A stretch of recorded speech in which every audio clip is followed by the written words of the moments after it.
في صباح ثقيل على القلوب، استفاق الوسط الفني الجزائري والجمهور العربي بأسره على خبر لم يكن أحد يتمناه.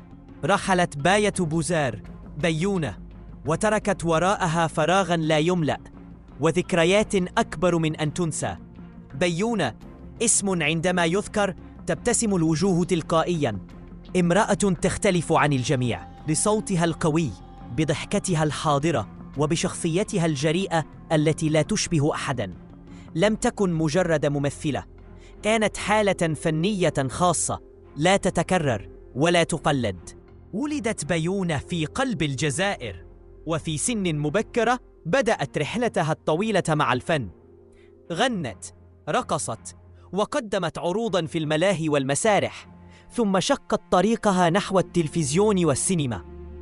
كانت تؤمن بأن الفن الحقيقي هو الذي يخرج من القلب، لذلك كانت كل لحظة على الشاشة صادقة، قوية، حقيقية. في زمن كانت فيه الكوميديا تعيد البسمة لشعب مثقل بالهموم، جاءت بيونة لتغير كل شيء.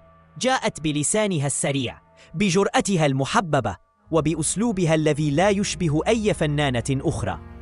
قدمت شخصيات أصبحت جزءاً من الذاكرة الجماعية، شخصيات